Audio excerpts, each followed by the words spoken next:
ప్రియమైన దైవజనాంగమా, కార్యారంభము కంటే కార్యాంతం మేలు. కార్యారంభము అంటే అర్థం ఏంటంటే ఒక పని మొదలు పెట్టడం. పనులు అనేవి రెండు రకాలు. ఒకటి బాహ్య సంబంధమైనవైతే రెండోది పరలోక సంబంధమైనవి, అనగా ఆత్మ సంబంధమైనవి. భౌతికమైన పనులు చచ్చిపోయేంత వరకు ఉంటాయి, చావుతో ఆగిపోతాయి. ఆ తర్వాత ఆ పనులకు విడిచిపెట్టిన శరీరానికి ఏ సంబంధం ఉండదు. మన్నైనది వెనుకటి వలె మన్నైపోతుంది. కానీ ఆత్మ సంబంధమైన పనులు ఇక్కడ ఏవైతే రన్ అవుతున్నాయో చావు తర్వాత కూడా ఆ ప్రభావం అలానే ఉంటుంది. అవి ఎప్పటికీ చావవు. ఆత్మ చావదు, ఆత్మ సంబంధమైన పనులు కూడా చావవు. ఈ విషయాన్ని గుర్తుపెట్టుకోవాలి అందరూ.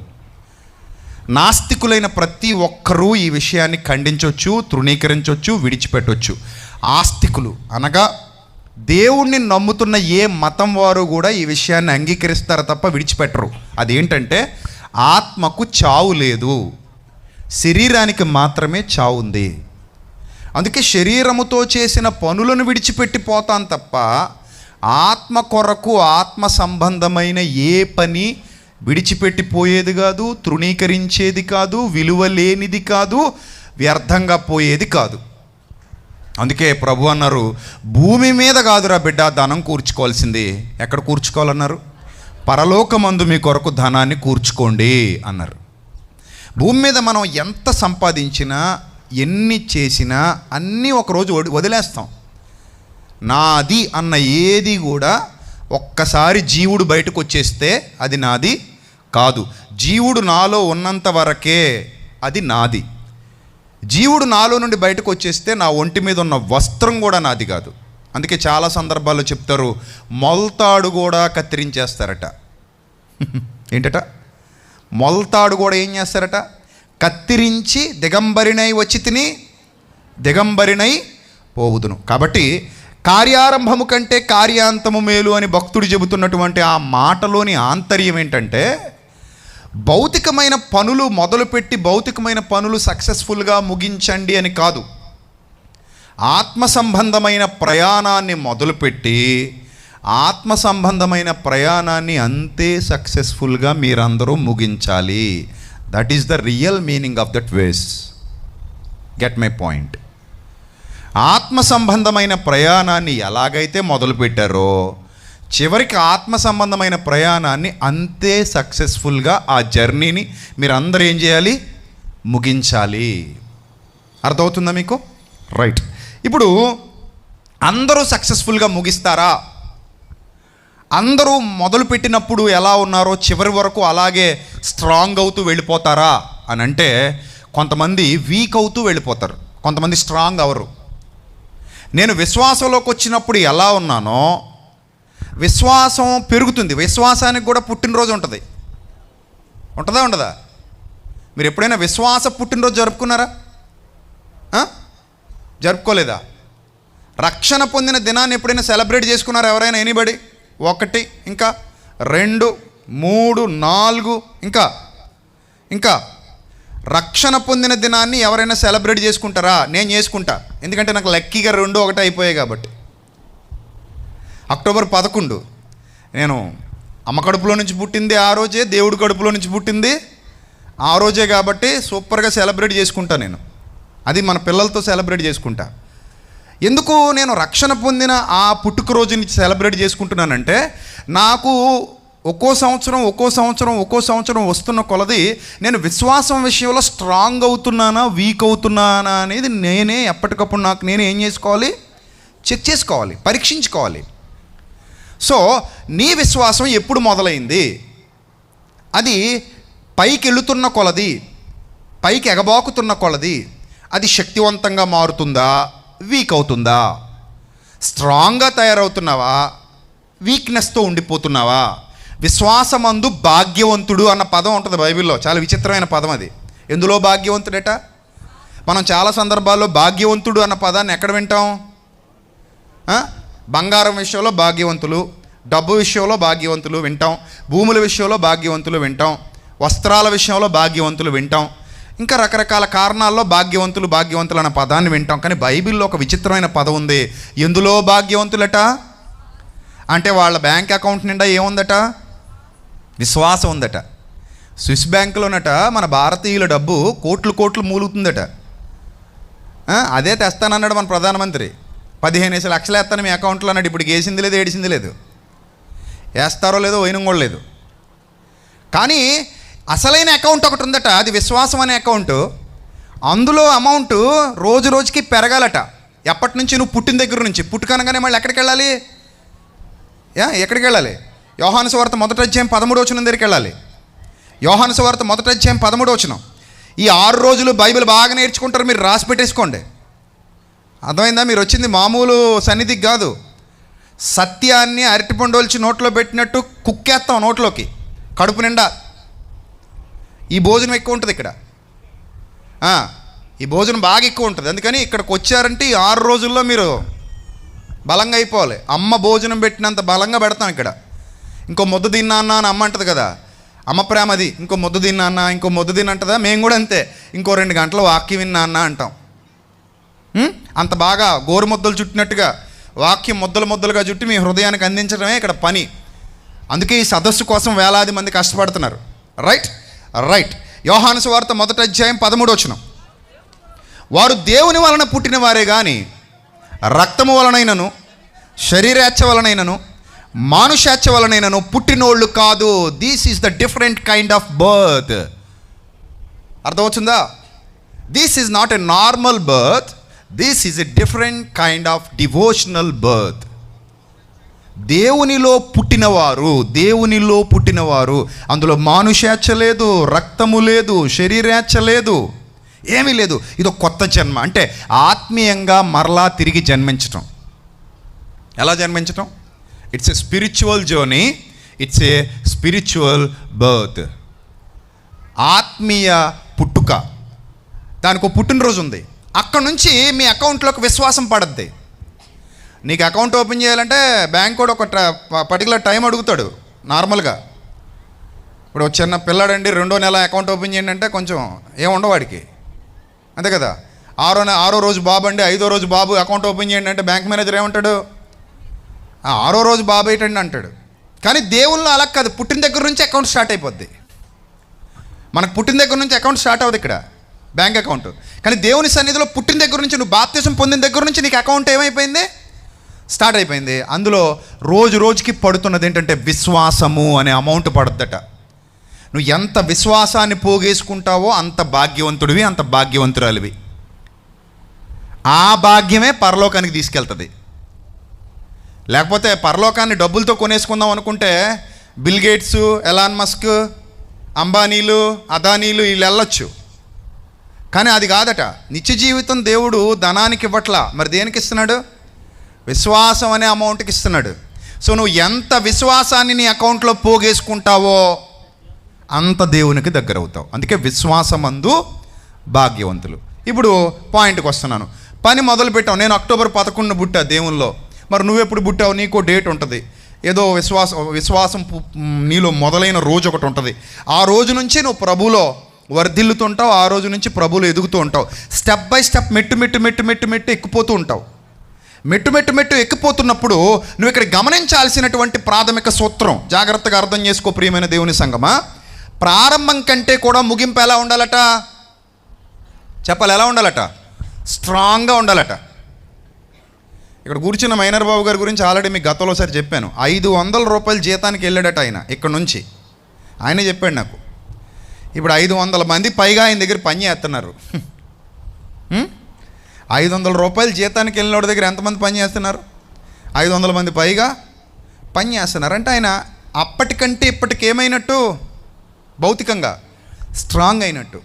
ఇక్కడ నేను చెప్పే పాయింట్ ఏంటంటే, ఒక మనిషి ఎదుగుదల గురించే మనుషులు మాట్లాడుకుంటారు. ఒక మనిషి పతనాన్ని గురించి ఎవ్వరూ మాట్లాడుకోరు. సక్సెస్ అయిన వాళ్ళ గురించే భౌతికంగా మాట్లాడుకుంటారు. సక్సెస్ అవ్వకపోతే ఇక్కడ ఎవరి గురించి ఏం చేయరు, మాట్లాడుకోరు. ఇన్ ద సేమ్ వే ఆత్మీయంగా నువ్వు నేను సక్సెస్ అయితేనే దేవుడు మన గురించి మాట్లాడతాడు, లేకపోతే మాట్లాడు. అంటే భౌతికంగా సక్సెస్ అయినా అవ్వకపోయినా బతుకు ఎలాగో అయిపోద్ది, అందరం ఏదో రోజు చచ్చిపోతాం, అది పెద్ద ఇంపార్టెంట్ కాదు. కానీ ఆత్మీయంగా సక్సెస్ అవ్వకపోతే చాలా నష్టపోతాం. కాబట్టి మీరు ఎప్పుడైతే ప్రయాణాన్ని ప్రారంభించారో అలాగే మీ ప్రయాణం ముగించే సమయానికి స్ట్రాంగ్గా ముగించాలి. ఎలా ముగించాలి? స్ట్రాంగ్ అయిపోవాలి, విశ్వాసమందు భాగ్యవంతులైపోవాలి, స్కాలర్స్ అయిపోవాలి. ఎల్కేజీ పిల్లాడు పీజీకి వచ్చేసరికి ఎలా ఉంటాడు? పోస్ట్ గ్రాడ్యుయేట్ అయ్యాడు. ఒకప్పుడు ఎవరి అబ్బాయి? ఎల్కేజీ పిల్లాడు. ఇప్పుడు ఏమయ్యాడు? పోస్ట్ గ్రాడ్యుయేట్ అయ్యాడు. విశ్వాసంలో మీరు కూడా పీజీ చదివేయాలి. విశ్వాసంలో మీరు ఏ స్థాయికి వెళ్ళాలి? పీజీ స్థాయికి వెళ్ళాలి. అది దేవుని కోరిక, అది దేవుని ఆశ. కాబట్టి ఇక్కడ ఆ స్థాయికి ఎందుకు వెళ్ళలేము అంటే ఇక్కడ ఒక ప్రాబ్లం ఉంది. మనం దాని గురించి డిస్కస్ చేయబోతున్నాం. దాన్ని ఏమంటుందంటే బైబిల్ అస్థిరత్వము అంటది. ఏమంటుంది? అస్థిరత్వము. ఏమండి? ఈ అస్థిరత్వం అనేది మనల్ని పైకి ఎదగనివ్వదు. చాలామంది పతనం అయిపోయిన వాళ్ళ జీవితాలు చూస్తే వాళ్ళకి వ్యసనాల వల్ల పతనం అయిపోతుంటారు. కొంతమంది ఆర్థిక పరమైనటువంటి ఆలోచనలు సరిగా లేకపోవటం వల్ల, అంటే మెయింటెనెన్స్ తెలియకపోవటం వల్ల నష్టపోతుంటారు కొంతమంది. ఆ సూత్రాలు తెలియకపోవటం వల్ల నష్టపోతుంటారు కొంతమంది. ఇలా చాలామంది అట్టడుగు స్థాయికి వెళ్ళిపోవడానికి గల కారణం అస్థిరత్వం. ఇలాంటి అస్థిరత్వం అనేది ఒకవేళ విశ్వాస జీవితంలో మీకు వస్తే మీరు ఎదగలేరు. మీరు కూడా ఏదో రోజు ఏమైపోతారు? పడిపోతారు. ఒకటి నుంచి ఇంకా కింది స్థాయికి, 0 స్థాయికి వస్తారు తప్ప గొప్ప స్థాయికి వెళ్ళలేరు. మరి ఇప్పుడు గొప్ప స్థాయికి వెళ్ళాలి అంటే, బలం పొందాలి అంటే ఏం చెయ్యాలో కొన్ని విషయాలు మనం జాగ్రత్తగా చూద్దాం. ఈరోజు మీకు ఒక క్యారెక్టర్ని పరిచయం చేద్దాం అనుకుంటున్నాను నేను. ఎంత గొప్ప అవకాశమో వచ్చింది. అందరికీ రావాలి ఆ అవకాశాలు. కొంతమందికి వస్తాయి. తెలివైన వాళ్ళు సద్వినియోగం చేసుకుంటారు, మూర్ఖులు దుర్వినియోగం చేసుకుంటారు. అర్థమైందా? జేబులో 10 రూపాయలు ఉంది, దాన్ని 20 చేద్దాం అనుకున్నాడు తెలివైనడు. ఆ 10ని అప్పటికప్పుడే తగలేద్దాం అనుకునేవాడు మూర్ఖుడు. అంతే కదా? సో విశ్వాసాన్ని పెంచుకునేవాడు గొప్పవాడు, విశ్వాసంలో ఎదిగేవాడు గొప్పవాడు, విశ్వాసాన్ని తగలెట్టుకునేవాడు మూర్ఖుడు. అంతే కదా? ఒక గోడ దాటడానికట ఒక చోట ఒక నుచ్చినుందట. అప్పుడు బాగా చలేస్తుందట. ఆడి దగ్గర ఒక అగ్గిపెట్టు కూడా ఉందట. ఇప్పుడు ఈ గోతులోంచి బయటికి వెళ్ళిపోవాలంటే ఏం చేయాలంటే ఆ నిచ్చినెక్కి గోతులోంచి బయటికి వెళ్ళాలట. కానీ వాడు ఏం చేశాడంటే, ప్రస్తుతానికి గోతులో బాగుంది కాబట్టి ఇక్కడే మంటేసుకుంటే బాగుంటుందని చుట్టూ చూసాడట, అగ్గిపెట్టు ఉంది కదా అని. ఏం కనబడిందట ఇప్పుడు వాడికి? ఆ నిచ్చెన కనబడింది. ఒక్కో మెట్టు విరిచేసి చక్కగా గోతులోనే మంటేసుకొని చక్కగా రాత్రంతా చలిగాసుకున్నాడట. ఏమా ఏమైంది ఇప్పుడు జీవితం? గోతికి శాశ్వతం అయిపోయింది, గోతికే పరిమితం అయిపోయింది. మన బతుకు కూడా అలాగే తగలడుద్ది. నిచ్చెన ఉన్నప్పుడు ఎక్కిపో, ముందు గొయ్యి దాటేయి. అంతే తప్ప తాత్కాలికమైన ఆనందం కోసం శాశ్వతమైన సంతోషాన్ని ఏం చేసుకోకూడదు? తగలేసుకోకూడదు. ఇప్పుడు నిచ్చెనెక్కి గోతులో నుంచి బయటకు వచ్చేస్తే నువ్వు హ్యాపీగా బయటికి వెళ్ళి బయట ప్రపంచం, విశాలమైన ప్రపంచాన్ని చూడొచ్చు. ఆ విశాలమైన ప్రపంచాన్ని చూడకుండా గోతిలో ఉన్న తాత్కాలిక ఆనందాల కోసం ఆ మొక్కలన్నిటినీ కత్తిరించి మంటేసుకున్నావంటే దానికంటే మూర్ఖత్వం ప్రపంచంలో మరొకటి ఉండదు. ఏమండి? రైట్. ఇప్పుడు సామెతల గ్రంథం 15:7 జ్ఞానుల పెదవులు తెలివిని వెదజల్లును, బుద్ధిహీనుల మనస్సు స్థిరమైనది కాదు. ఏముంది అక్కడ? బుద్ధిహీనుల మనస్సు ఏం కాదట? స్థిరమైనది కాదట. అంటే స్టెబిలిటీ ఉండదు వాళ్ళకి. ఇప్పుడు యాత్ర మొదలుపెట్టారు, బాగానే ఉంది, కానీ చివరిదాకా ముగించరు. ఎందుకు ముగించరంటే స్థిరంగా లేడు వీడు. బాప్తిస్మం చాలా స్పీడ్గా తీసుకున్నాడు. ఎంత స్పీడ్గా తీసుకున్నాడో మళ్ళీ అంతే స్పీడ్గా ఎక్కడికి వచ్చేసాడు? వెనక్కి వచ్చేసాడు. ఎంత స్పీడ్గా ముందుకు వచ్చాడో అంతే స్పీడ్గా మళ్ళీ వెనక్కిపోయాడు. ఎంత స్పీడ్గా విశ్వాసాన్ని మొదలుపెట్టాడో అంతే స్పీడ్గా మళ్ళీ ఆ విశ్వాసాన్ని ఏం చేశాడు? తగలేసేసాడు. అందుకే కార్యారంభము గొప్పది కదట. ఏది గొప్పదట? కార్యాంతమే గొప్పదట. ఎందుకు ఈ కార్యాంతానికి వీడు స్థిరంగా లేకపోవటం వల్ల వెళ్ళలేకపోయాడు. అందుకే బుద్ధిహీనుడి మనస్సు ఎలాంటిది కాదంటున్నాడు ఇక్కడ? స్థిరమైనది కాదు. స్థిరత్వం లేదు వాళ్ళలో, స్థిరత్వం లేదు. చూడండి, కోతులు ఉంటాయి కదా, ఈ చెట్టు మించి ఆ చెట్టు మీదకి, ఆ చెట్టు మించి ఇంకో చెట్టు మీదకి. ఒక చోట ఉండవయ్యి, అలా తిరుగుతూ ఉంటాయి.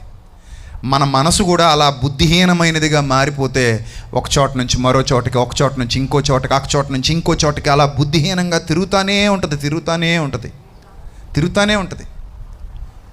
ఎందుకు అలా తిరుగుతుందంటే స్థిరత్వం లేకపోవటం వల్ల, బుద్ధిహీనత రావటం వల్ల, స్థిరత్వం లేకపోవటం వల్ల, అస్థిరత్వం ఏర్పడటం వల్ల విశ్వాసం విషయంలో భాగ్యవంతుడు కాలేకపోతున్నాడు. దినదినాభివృద్ధి చెందవలసిన వాడు దినదినము ఏమైపోతున్నాడంటే క్షీణించిపోయే పరిస్థితికి వెళ్ళిపోతున్నాడు. ఇక్కడున్న చాలామంది ఆత్మీయ జీవితాలు ఒకవేళ అలా క్షీణించిపోతున్నాయేమో. Check your self. ఈరోజు మనం దేవుని సన్నిధిలో ఉన్నాం. ఒకసారి మనల్ని మనం ఏం చేయాలి? పరీక్షించుకోవాలి. ఎందుకంటే దిగిపోవటం మొదలైతే దిగిపోవడమే జరుగుద్ది, ఎక్కిపోవడం మొదలైతే ఏమవుద్ది? ఎక్కిపోవడమే జరుగుద్ది. నువ్వు ఏం చేద్దాం అనుకుంటున్నావు అనేది నీ మీద ఆధారపడి ఉంది. దిగిపోదాం అనుకుంటున్నావా, ఎక్కిపోదాం అనుకుంటున్నావా? ఈరోజు ప్రభు మనతో చాలా సూటిగా మాట్లాడుతున్నాడు. చాలా జాగ్రత్తగా ఈ విషయాలు మనం అర్థం చేసుకోవాలి. ఏమండి? ఎందుకంటే దేవుని వాక్యం చాలా స్పష్టంగా సెలవిస్తుంది. పేతురు గారు రాసినటువంటి 2వ పత్రిక 3వ అధ్యాయము 17వ వచనం. ప్రియులారా, మీరు ఈ సంగతులు లాస్ట్లో తెలుసుకున్నారా, ముందుగా తెలుసుకున్నారా? అమ్మా, ముందుగా తెలుసుకున్నారా? లాస్ట్లో ఎప్పుడో రేపు పొద్దున్న చచ్చిపోతామని ఈరోజు తెలిసిందా నీకు? ఎంతమందికి ముందుగా తెలిసిందనిపిస్తుంది? మిమ్మల్ని అడుగుతున్నాను. అమ్మయ్య, నాకు ముందుగానే తెలిసిందని ఎంతమంది ఫీల్ అవుతున్నారు? చేయి చూపించండి. నాకు ముందుగా తెలిసిందని ఎంతమంది ఫీల్ అవుతున్నారు? చేయి చూపించండి అని అడిగా. రైట్. ఇక్కడ ఉన్న వాళ్ళందరూ ఏం ఫీల్ అవుతున్నారంటే, అమ్మయ్యా, చాలామందితో పోల్చుకుంటే నేను ఎప్పుడు తెలుసుకున్నాను? చాలా ముందుగా తెలుసుకున్నాను. ధనవంతుడు ఎప్పుడు తెలుసుకున్నాడమ్మా? ధనవంతుడు ఎప్పుడు తెలుసుకున్నాడు? రైట్ ప్లేస్లో తెలుసుకున్నాడా, రాంగ్ ప్లేస్కి వెళ్ళాక తెలుసుకున్నాడా? జైలుకి వెళ్ళాక విషయం అర్థమైంది అనుకోండి. ఓహో, ఇలా చేయకూడదా అండి, ఇలా చేస్తే జైల్లో పెడతారా అండి? తెలియలేదండి బాబు, అందుకని ఎక్కడికి వచ్చేసానండి? జైలుకి వచ్చేసానండి అంటే ఏమైనా బాగుందా? అది ఎప్పుడు తెలుసుకోవాలి? చెప్పండి, ఎప్పుడు తెలుసుకోవాలి? ముందుగా తెలుసుకోవాలి. నేను దుబాయ్ వెళ్ళినప్పుడు ఆయన కారులో తిప్పుతున్నప్పుడు ఏమంటో సీట్ బెల్ట్ పెట్టుకోండి అనేవాడు. నేను ఎక్కి సీట్ బెల్ట్ పెట్టుకోవడం నాకు గుర్తులేదు. ఎందుకంటే ఇక్కడ మనమంతా టెక్నాలజీ మనకు లేదు కదా. మరి ఏ టెక్నాలజీ లేదు, బుర్రలో లేదు టెక్నాలజీ, బయట ఉంది. ఇక్కడ మనం ఊళ్ళో ఏమైనా సీట్ బెల్ట్లు పెట్టుకుంటామా? పెట్టుకోం. అక్కడ వీధి దాటితే సీట్ బెల్ట్ పెట్టుకోవాల్సిందే. ఒకవేళ పెట్టుకోలేదండి, ఏంటి పరిస్థితి? ఒక 500 1000 వేస్తాడట పెనాల్టీ, కట్టాలి చచ్చినట్టు. అంటే అక్కడ డబ్బులు, ఇక్కడే కాదు. అందుకని ఏం చేస్తారు? ఖచ్చితంగా ఏం చేస్తారు? సీట్ బెల్ట్ పెట్టుకుంటారు. ఇప్పుడు తప్పు చేశాక తెలియడం అనేది దురదృష్టం, తప్పు చేయకముందే తెలియడం అనేది అదృష్టం. ఇక్కడ ఉన్న వాళ్ళందరూ నన్ను అడిగి, నేను అనుకుంటున్నాను మీ విషయంలో అదృష్టవంతులు అనుకుంటున్నాను. మరి మీరు ఏమనుకుంటున్నారు చెప్పండి? మీరు ఏమనుకుంటున్నారు? అదృష్టవంతులా, దురదృష్టవంతులా? కదా. ఎందుకంటే ధనవంతుడికి వెళ్ళాక తెలిసింది నిజం, మనకి ఇక్కడ కూర్చున్నప్పుడే తెలిసింది నిజం. అందుకే ఇక్కడ పేతురు భక్తుడు లేఖ రాస్తూ అంటున్నాడు, మీరు ఈ సంగతులు ఎప్పుడు ఎరిగారట? ముందుగా తెలుసుకున్నారు. అబ్బాబ్బా, మీరు ఎంత అదృష్టవంతులు అంటే చావకు ముందే నీకు నిజం తెలిసిపోయింది అన్నాడు పేతురు భక్తుడు. పాతాళానికి పోకముందే నీకేం తెలిసిపోయింది? నిజం తెలిసిపోయింది. మీరు ఈ సంగతులు ముందుగా తెలుసుకొని ఉన్నారు గనుక మీరు నీతి విరోధుల తప్పు బోధలలో నుండి తొలగింపబడి, మీ నీతి విరోధులు కొంతమంది ఉన్నారు, వాళ్ళు మీకు తప్పుడు బోధలు చేస్తున్నారు. ఆ తప్పుడు బోధల్లో నుంచి మీరు తొలగింపబడి మీకు కలిగిన ఏ మనస్సు ఉందట ప్రస్తుతానికి? వాళ్ళకి ఏ మనస్సు అమ్మది ప్రస్తుతానికి? స్థిర మనస్సట. స్థిర మనస్సు. చూడండి, ప్రశాంతంగా ఉన్న చెరువు ఎలా ఉంటుంది? నిమ్మళంగా ఉంది, కదలికలు ఏమీ లేవు, నిమ్మళంగా ఉంది చెరువు. అదే సముద్రానికి వెళ్ళండి, ఎప్పుడు నిమ్మలంగా ఉంటుంది అది. అలల చేత ఎగరగొట్టబడటమే, అలల చేత ఎగరగొట్టబడి గలిబిలి ఘోష, సముద్ర ఘోష, కెరటాల ఘోష, తరంగాల ఘోష. అది ఎప్పుడు స్టేబుల్గా ఉండదు. అలాగే నీ మైండ్ కూడా కాసేపు అటు, కాసేపు ఇటు, కాసేపు అలాగా, కాసేపు ఇలాగా, ఒక ప్రసంగానికేమో అలాగా, ఒక ప్రసంగానికేమో ఇలాగా. ఎంత విచిత్రం అంటే, కష్టపడి నువ్వు కట్టుకున్న ఒక విశ్వాసం అనే కోట ఎవడో మతోన్మాది వచ్చి కూల్చేయగలుగుతున్నాడంటే, అసలు వాడి దగ్గర అంత కంపు, అపరిశుద్ధత, పాపం పెట్టుకొని కూడా ఒక పరిశుద్ధుడి మీద నువ్వు ఉంచిన విశ్వాసాన్ని వాడు బ్రేక్ చేయగలిగాడంటే అది ప్రాబ్లం వాడిది అనుకుంటున్నావా? నో, ఆ ప్రాబ్లం పూర్తిగా ఎవరిది? నీది. ఎందుకో తెలుసా? నువ్వు స్థిరంగా లేనప్పుడు ఎవడైనా సరే నిన్ను కూల్చేయగలడు. ఏది నన్ను కూల్చమని చూద్దాం, నా విశ్వాసాన్ని వాడి మాయ మాటలతో పోగొట్టమని చూద్దాం, నా ఎదురుగా కూర్చుని వాదించి గెలవమని చూద్దాం. ఆడి తరం కాదు కదా, ఆడి తాతలు దిగొచ్చిన అవ్వదు. ఎందుకు అవ్వదంటే ఆమె స్ట్రాంగ్ పర్సనాలిటీ. నేను బైబిల్ విషయంలో లేదా విశ్వాసం విషయంలో ఆమె స్ట్రాంగ్ పర్సన్. కానీ నువ్వు స్ట్రాంగ్గా లేకపోతే ప్రతి వాడు వేసే అగ్ని బాణాలకు నువ్వు కూలిపోతావు. అందుకే చూడండి, ఏదో సామెత చెప్తారు, పిచ్చికలు పడగొట్టేసేయట. ఎవరు పందిరేస్తేనట, బాగా పనుడట, పెద్ద పందిరేసిడట, పిచ్చికొచ్చి ఇలా రెక్కలాడిస్తేనట ఏమైందట, ఆ పందిరి మొత్తం పడిపోయిందట. అంటే అది నిజంగా స్ట్రాంగ్ అంటారు? అది ఆ విశ్వాసం కాదది. సో ఎవడూ కూడా మన విశ్వాసాన్ని టచ్ చేయలేనంత స్థాయికి ఎదగాలంటే అంతగా మనం ఆ బిల్డింగ్ అంతగా కట్టుకుంటూ, కన్స్ట్రక్షన్ అంత స్ట్రాంగ్గా చేసుకుంటూ రావాలి. అంత చక్కగా ఆ కన్స్ట్రక్షన్ చేసుకుంటూ రావాలి. కింద నుంచి పునాది అంత బలంగా వేసుకుంటూ నిర్మాణం సాగించాలి. అందుకే అంటాడు, మీకు కలిగిన స్థిర మనస్సు విడిచి పడిపోకుండా ఎలా ఉండమంటున్నాడమ్మా పేతురు? అందరినీ, సంఘాన్ని కాచుకోండి. సంఘానికి ఏం చెప్తున్నాడు? స్థిర మనస్సు విడిచి పడిపోకుండా మీరు అందరూ ఏం చేయాలి? కాచుకోండి, కాచుకోండి, కాచుకోండి. ఇప్పుడు ఒక చరిత్ర మీకు చెప్పి నేను నా మాటలు ముగిస్తాను. ఒక చరిత్రలోకి మనం వెళ్దాం. కాచుకోకపోతే జరిగే నష్టం ఏంటో మనం చూద్దాం. రాజులు 2వ గ్రంథం 12వ అధ్యాయం 1వ వచనం. యెహూ అనే ఒక రాజు ఉండేవాడట. అతని ఏలుబడిలో 7వ సంవత్సరంలో యోవాషు అనే ఒక క్యారెక్టర్ ఉంది. ఈ కుర్రాడికి అప్పటికి వయసు ఎంత? యోవాషు ఏలనారంభించి యెరూషలేములో ఏలనారంభించి 40 సంవత్సరాలు ఏలాడట. అప్పటికి అబ్బాయి వయసు ఎంతంటే జస్ట్ 7 ఏళ్ళు. దినవృత్తాంతాలు 2వ గ్రంథం 24వ అధ్యాయం 1వ వచనం.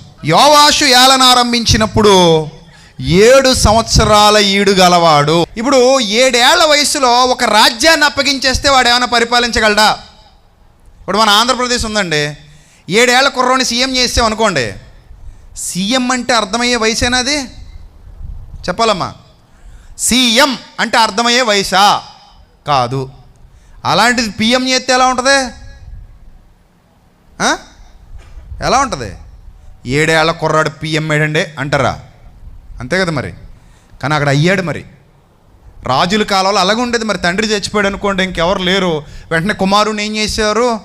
రాజుని చేసేవారు. 7 ఏళ్ల కుర్రాడు రాజు ఏంటండి? కానీ అయ్యాడు. 7 ఏళ్ల వయసులో అతనికి పట్టాభిషేకం జరుగుతోంది. 7 ఏళ్ల వయసులో సింహాసనాన్ని అధిష్ఠిస్తున్నాడు. 7 ఏళ్ల వయసులో రాజు అయిపోతున్నాడు. ఏలన ఆరంభించి అంటే పరిపాలన మొదలుపెట్టి అని ఉంది అక్కడ. 7 ఏళ్ల వయసులో ఏం మొదలుపెట్టి? పరిపాలన మొదలుపెట్టి. అది ఎంత గొప్ప దైవానుగ్రహం అంటే 7 ఏళ్ల కుర్రాడు పరిపాలించడం అనేది చిన్న విషయం కాదు, చాలా గొప్ప విషయమే ఒక రకంగా ఆలోచిస్తే. కాకపోతే ఎందుకు ఆ 7 ఏళ్ల కుర్రాడు పరిపాలన చేయగలిగాడు అని అంటే అతని వెనకాల ఒక బ్యాక్ బోన్గా ఒక దైవజనుడు నిలబడ్డాడు, ఒక యాజకుడు నిలబడ్డాడు. ఆ యాజకుడి పేరేంటో చూడండి, రాజులు 2వ గ్రంథం. మీరు అక్కడికిక్కడికి తిరుగుతూ ఉండాలి. ఎక్కడికెక్కడ తిరుగుతూ ఉండాలి? అందుకని ఒక వేలు అక్కడ, ఒక వేలు ఇక్కడ పెట్టేసుకోండి. ఎక్కడ? రాజులు 2వ గ్రంథం 12వ అధ్యాయం దగ్గర ఒక చేయి పెట్టండి. దినవృత్తాంతాలు 2వ గ్రంథం 24వ అధ్యాయం దగ్గర ఒక చేయి పెట్టండి. అక్కడున్న సందర్భం ఇక్కడున్న సందర్భం సేమ్ టు సేమ్ ఒకటే. అర్థమైందా? బట్ చూద్దాం, జాగ్రత్తగా చూద్దాం. ఈ 7 ఏళ్ల కుర్రాడు ఏలడం మొదలుపెట్టాడట. 7 ఏళ్ల కుర్రాడు పరిపాలించడం మొదలుపెట్టాడట. ఆ పరిపాలించే టైంలో చూడండి, అతని తల్లి బెయేర్షెబా సంబంధురాలైన జిబ్యా 2వ వచనంలో యాజకుడైన యెహోయాదా తనకు బుద్ధి నేర్పువాడై ఉండు దినములన్నిటిలో. ఒక యాజకుడు తనకి ఏమి నేర్పిస్తున్నాడట? బుద్ధి నేర్పిస్తున్నాడట. చూసారా, చాలా ఇంపార్టెంట్ అండి. నువ్వు ఎంత గొప్పోడివి కావాలన్నా సరే నీకు బుద్ధి నేర్పేవాడు ఒకడు ఉండాలి, గురువు ఒకడు ఉండాలి, నీకు టీచర్ ఉండాలి, నీకు జ్ఞానాన్ని నేర్పించాలి, ఆలోచన చెప్పేవాడు ఒకడు ఉండాలి, సరి అయిన ఆలోచన చెప్పి నిన్ను నడిపించేవాడు కావాలి. ఇక్కడ నువ్వు రాజువు కావాలన్నా సరే నీకు ఒక యాజకుడు ఉండి ఆ యాజకుడు నీకు బుద్ధి నేర్పిస్తున్నాడు 7 ఏళ్ల వయసులో. బుద్ధి నేర్పువాడై ఉన్న దినములన్నిటిలో యోవాషు యెహోవా దృష్టికి అనుకూలంగా ప్రవర్తించాడట. చూడండి, అతను బుద్ధి చెప్తా ఉన్నాడు. బుద్ధి చెప్తున్నప్పుడల్లా అతను దేవుని దృష్టికి ఎలా ఉన్నాడు? అనుకూలంగా ప్రవర్తించాడట. చాలా అనుకూలంగా ఉన్నాడట. హ్యాపీగా ఉంది లైఫ్. చివరికి సొంత కొడుకును పెంచినట్టుగానే ఈ యాజకుడు ఎవరిని పెంచుతున్నాడు? యోవాషుని పెంచుతున్నాడు.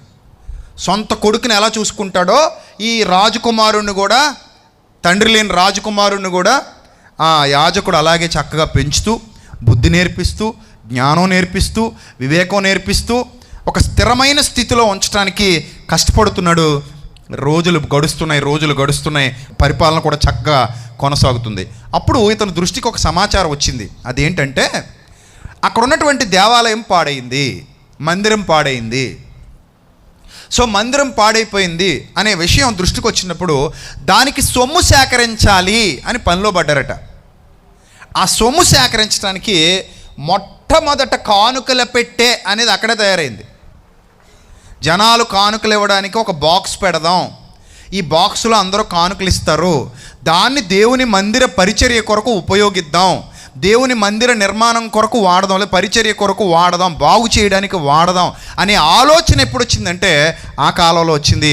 సో ఒక కానుకల పెట్టి రెడీ చేశారట మందిర పరిచర్య కోసం. చూడండి, అక్కడ ఆ సందర్భాలు కూడా వ్రాయబడ్డాయి. దినవృత్తాంతాలు 2వ గ్రంథం 24వ అధ్యాయము 3వ వచనం. యెహోయాదా ఈ రాజైన యోవాషుకి వివాహ సమయం వచ్చినప్పుడు 2 భార్యల్ని పెళ్లి చేశాడట. 2 అమ్మాయిలను తీసుకొచ్చి రాజుగారికి పెళ్లి చేశాడట. అతడు కుమారుల్ని కుమార్తెల్ని కన్నాడట. అంతటి యెహోవా మందిరం బాగు చేయాలని యోవాషునకు తాత్పర్యం పుట్టెను. మంచి ఆలోచన పుట్టింది. ఎందుకు? ఆలోచనలు ఎలా వస్తాయంటే బుర్రలో ఉన్న మ్యాటర్ని బట్టి వస్తాయి.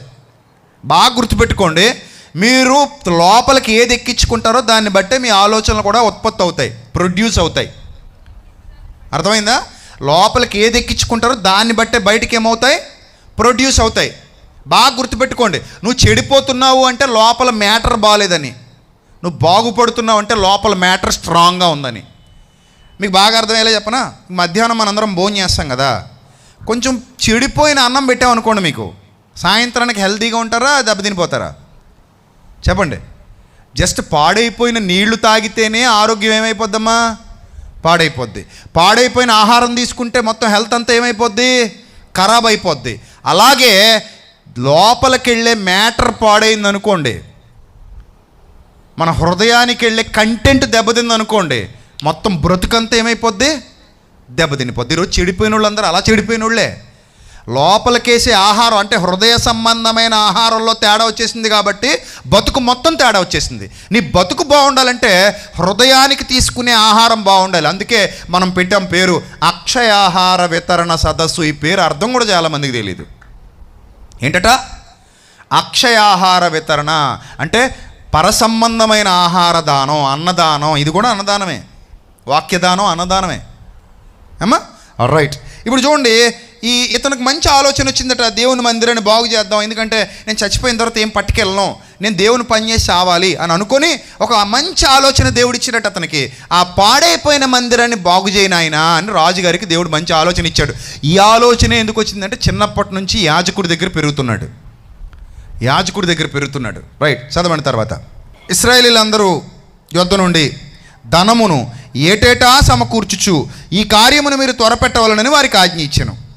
వారు దానిని త్వరగా చేయకపోయినందున రాజు ప్రధాన యాజకుడు యెహోయాదాను పిలిచి, ఆ దుర్మార్గులైన అతల్య కుమారులు దేవుని మందిరాన్ని పాడు చేశారు, యెహోవా మందిర సంబంధమైన ప్రతిష్ఠోపకరణాలన్నింటినీ బయలుదేవత పూజకు ఉపయోగించారు, సాక్ష్యపు గుడారాన్ని బాగు చేయుటకు యోధాలో నుండి యెరూషలేములో నుండి ఇశ్రాయేలు సమాజకుల చేత యెహోవా సేవకుడైన మోషే నిర్ణయించిన కానుకను లేవీలతో నీవెందుకు చెప్పి తెప్పించలేదని అడిగాడట. కాబట్టి రాజు ఆజ్ఞ చొప్పున వారు ఒక పెట్టెను చేయించి యెహోవా మందిర ద్వారం బయట పెట్టారట. బాగా ఆలోచించండి. ఒక కానుకలు పెట్టి తయారు చేయించి ఎక్కడ పెట్టారట? పెట్టి తీసుకెళ్ళి ఎక్కడైతే మందిరం ఉందో మందిరం బయట పెట్టారట. అలా స్టార్ట్ అయిందమ్మా మందిరాల్లో కానుకలు పెట్లు. అక్కడ పెట్టి ఈ ధనాన్ని దేనికోసం వినియోగించాలి? ఇప్పుడు దేవుని మందిర పరిచర్యకు మాత్రమే వాడాలి. అంటే కానుక, ఈ కానుక దేనికి వాడాలి? దేవుని మందిర పరిచర్యకు మాత్రమే వాడాలని నిర్ణయించి ఒక పెట్టె తీసుకొచ్చి అక్కడ పెట్టారు. అప్పుడు ఏం జరుగుతుంది చూడండి. ఆ అరణ్యమందు ఇశ్రాయేలులకు నిర్ణయించిన కానుకను యెహోవా ఎదుకు జనులు తేవాలని యోదాలోను యెరూషలేములోను చాటింపేశారట. మొత్తం అక్కడ ఉన్న ప్రజలందరికీ చాటింపేశారట, ఈ కానుక మీరు అక్కడ తెచ్చేయాలి అని. కాగా అధిపతులందరూ జనులందరూ సంతోషంగా కానుకలు తీసుకొచ్చి చాలినంత మట్టుకు పెట్లు వేస్తున్నారట. అంటే వాళ్ళు హృదయపూర్వకంగా తీసుకొచ్చి, బలవంతం ఏమీ లేదు అందులో, హృదయపూర్వకంగా తీసుకొచ్చి ఆ కానుకలన్నీ పెట్లో వేస్తున్నారు. మందిర పరిచర్యకు వాడండి, ఇదిగో మా ధనం ఇస్తున్నాం, దేవుని పరిచర్యకు వాడండి, దేవుని మందిరం బాగు చేయించండి, మందిరం బాగుండాలి, మందిరంలో దేవుని పరిచర్య జరగాలి అని ఇస్తున్నారట. లేవీయులు ఆ పెట్టెను రాజు విమర్శించు స్థలమునకు తెచ్చి వచ్చిరి. అందులో ద్రవ్యము విస్తారంగా ఉన్నట్టు కనబడినప్పుడెల్లా, పెట్టి నిండిపోయింది అని అనిపించినప్పుడెల్లా రాజు యొక్క ప్రధానమంత్రి, ప్రధాన యాజకుడు నియమించిన పై విచారణకర్త వచ్చి పెట్టెలో ఉన్న డబ్బు తీసి యథాస్థానమందు దానిని ఉంచుచు వచ్చిరి. వారి చొప్పున పలుమారు చేయుట చేత విస్తారమైన ద్రవ్యము సమకూర్చబడెను. అంటే మందిర నిర్మాణానికి బోలెడంత మంది కానుకలు ఇచ్చేశారట. ఆ అందరి కానుకలు పోగేస్తే విస్తారమైన ధనం వచ్చేసిందట. ఆ ధనాన్ని అంతటినీ మందిరాన్ని బాగు చేయటానికి వాడాలని ఎవరెవరిని ఉపయోగించారట. అప్పుడు రాజు 12వ వచనం, యెహోయాదాను యెహోవా మందిరపు పనిచేయ వారికి ఆ డబ్బులు ఇచ్చి యెహోవా మందిరమును బాగు చేయుటకై కాసేవారిని, వడ్లవారిని, యెహోవా మందిరం బలపరుచుటకు ఇనుప పని, ఎత్తడి పని చేయవారికి కూలికి కుదిర్చారు. ఇలాగా పని మొదలైంది, సంపూర్తి చేశారు. వారు దేవుని మందిరాన్ని దాని యథాస్థితికి తెచ్చి దాన్ని ఏం చేశారు? బలపరిచేశారు. మందిరం కట్టేశారు, పూర్తయిపోయింది. నిర్మాణం అంతా చక్కగా జరిగిపోయింది, ఏ ఇబ్బందులు లేవు, ఏ లోటు లేదు అక్కడ. ఇప్పుడు అందరూ వచ్చి చక్కగా ప్రభువును ఆరాధించడానికి దేవుని సన్నిధిని తయారు చేసి పెట్టారట ఈ రాజుగారు. ఈ రాజుగారికి ఇంత జ్ఞానం, ఈ ఆలోచన ఎలా వచ్చాయంటే, చిన్నప్పటి నుంచి ఇతన్ని పెంచింది ఎవరు? దేవుని సేవకుడు. ఒక దేవుని సేవకుడు కాపుదల్లో పెరిగాడు కాబట్టి దేవుని పని చేయాలన్న ఆలోచన వచ్చింది. కానీ చాలామంది రాజులు వచ్చారు, వాళ్ళు ఎంజాయ్ చేసి చచ్చిపోయారు. అంతఃపురాలు కట్టించుకున్నారు, నాట్యకత్తెలతో నాట్యాలు సరసాలు ఆడడానికి మందిరాలు కట్టించుకున్నారు. అలా ఎంజాయ్ చేసి చచ్చిపోయిన వాళ్ళు రోమన్లు అయితే మొత్తానికి థియేటర్లే కట్టించుకున్నారు. నేను ఇజ్రాయెల్ వెళ్ళినప్పుడు మీకు ఆల్రెడీ చూపించాను యూట్యూబ్లో. ఇజ్రాయెల్లో కైసరియా ప్రాంతానికి వెళ్ళాం. కైసరియా ప్రాంతానికి వెళ్ళినప్పుడు సముద్ర తీర ప్రాంతంలో నేను ఒక ప్లేస్కి వెళ్తే అక్కడ రోమన్ల కన్స్ట్రక్షన్ అంతా చూపించారు నాకు. పౌలు గారిని ఎక్కడైతే బంధించారో అక్కడ చాలా అందంగా ఉంటుంది. వాళ్ళు పెద్ద హాల్లాగా ఒక ఆడిటోరియంలా కట్టించుకున్నారు, ఒక థియేటర్ అనమాట. రోమన్ల థియేటర్లు అంటారు వాటిని. వాళ్ళు అక్కడ కూర్చొని సింహాలను వదిలేవారట. వాళ్ళు సింహాలతో పోరాడి చచ్చిపోతుంటే చూసి ఎంజాయ్ చేసేవారట. పులులను వదిలేవారు, పులులతో పోరాడలేక జనం చచ్చిపోతుంటే పుల్లు వాళ్ళని తినేస్తుంటే ఈ రోమన్లు అక్కడ కూర్చొని ఎంజాయ్ చేసేవారు. అలాంటి థియేటర్లు ఉండేవి. అలాగే నాట్యాలు ఆడడానికి నాట్యకత్తెలు, వ్యభిచారాలు చేసే గృహాలు, వాటికలు, ఇలాగా వాళ్ళు ఎన్నో కోట్లు ఖర్చు పెట్టి రాజులు పూర్వకాలంలో అలా కట్టుకునేవారు ఎంజాయ్ చేయడానికి. కానీ ఈ రాజుకి అలాంటి ఆలోచనలు రాలా. ఈ రాజుకి ఎందుకు అలాంటి ఆలోచనలు రాలేదంటే, ఒక దైవజనుడి దగ్గర పెరుగుతున్నాడు కనుక. బుద్ధి నేర్పుచూ వచ్చాడట. అంటే రోజు బుద్ధి నేర్చుకోవాలమ్మా, అప్పుడప్పుడు నేర్చుకుంటే సరిపోద్దా? స్నానం రోజు చేయాలా, అప్పుడప్పుడు చేయాలా? ఇది మాట్లాడరేటి, ఎంత తేడా ఏంటి కొంప తీసి. స్నానం రోజు చేయాలా, అప్పుడప్పుడు చేయాలని అడిగాను. రోజు చేయాలని వాళ్ళు చేయి చూపించండి, చేయి చూపించలేని వాళ్ళని ఒకసారి జాగ్రత్తగా చెక్ చేసుకోండి. మరి ఎలక చచ్చిన కొంపొత్తే నేను ఏం చేయలేను. రోజు చేయాలమ్మా. ఎందుకు చేయాలి? రోజూ దుమ్ము పడద్దు కాబట్టి, అంతే కదా. రోజూ దుమ్ము పడద్దు కాబట్టి, రోజూ చెమట పడద్దు కాబట్టి మనం రోజూ ఏం చేయాలి? స్నానం చేయాలి. భోజనం రోజు చేయాలా, అప్పుడప్పుడు చేయాలా? చెప్పాలి. మ్యాక్సిమం ఏం చేయాలి?